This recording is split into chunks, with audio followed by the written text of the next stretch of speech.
Steve August here, Business Clarity Coach, and today I am wanting to talk about 3 reasons why your business is hitting a wall. So, um, a lot of times we start a business, we have some initial success, things are going well, and all of a sudden we start to hit this wall or a plateau, whatever you want to call it. And the things that we were doing before that got us this far, we're hustling, we're working hard, all of a sudden we start to sense that there's some diminishing returns happening. We're working harder, we're not getting as much for that effort. And things are changing, and it just feels like, wait a minute, things should be going a little faster, or uh, we should be having more progress than what we're seeing, and it can be really frustrating. So I'm going to talk about 3 possible reasons why that's happening.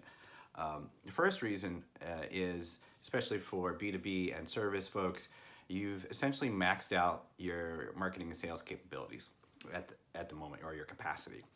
So a lot of times when a business starts out, the founders, whether it's one or many, is the main salesperson, is the main marketing machine.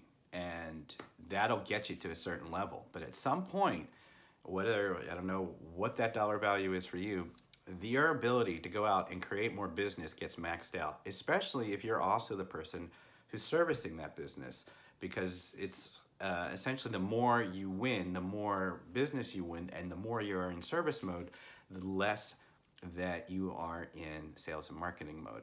And that's what creates these kind of ups and downs, these roller coasters of like, wow, we have tons of business. Oh my gosh, we got to service this business. And then you look up a few months later and you're like, oh my gosh, we don't have any business coming in. And then you have to get on the stick again. Or you might be going full out, but there's still that's as much as you can do, and it's really time to build a more systematic way of building revenue and building sales. So that's one reason why your company may be hitting the wall. Number 2, you may be undercharging. A lot of times when we start off in business, we're just happy to get business. We get revenue any way you can. Sometimes we're not charging maybe as much as we could or we should, and somehow that pattern becomes just what we charge. And sometimes we need to kind of sit back and really look at it and say, are we making enough money per sale, per project, per whatever your unit of measure is?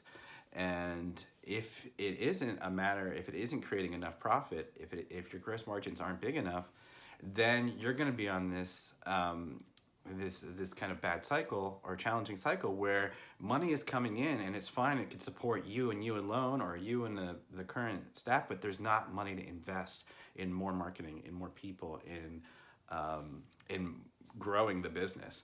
And that is often why a business hits the wall. Is it's just you need to level up on what you're charging. And that might mean making a transition from a current customer base to a new customer base, which could be really feel really scary, but ultimately that's the future of the business, is being able to find customers that pay you what you're worth and allow the business to grow.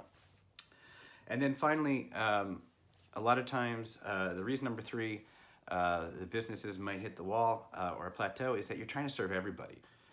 When we start out, we're really, we'll take business from anywhere because we don't really know yet. At the beginning, we're exploring, we're trying to figure out where is our value most appreciated, where do we land the most business. And so we go down a lot of different paths, we put a lot of feelers out there. It's almost like a portfolio model of different clients that we can serve. And at some point, once we started to nail down, move down the path and nail down where we're really winning, we're still trying to serve everybody. And it's really hard to serve that many masters. It's a little counterintuitive, but the more dialed in and focused in you are on a niche or on your perfect target customer, the better your business will be able to grow, because now your marketing language just speaks to that customer, and now your product and service offerings are really attuned to that customer, and you can nail that customer and serve them so well and so powerfully that that becomes what you're known for, and that your reputation builds. And if you can keep that focus, then it seems ironic, it seems counterintuitive, but it actually is the key to growing the business, is to be focused on exactly who you're serving rather than trying to serve everybody. So those are 3 possible reasons why your business might be hitting the wall. If you are curious to go a little deeper into this, if you're hitting some issues, or you feel like you're in a plateau and you're kind of trying to figure out where to go next, hit me up on the comments, or reach out to me, and we can set up a session to talk about it. Would love to get into a conversation. So that's it for the moment, and I'll be back with more soon.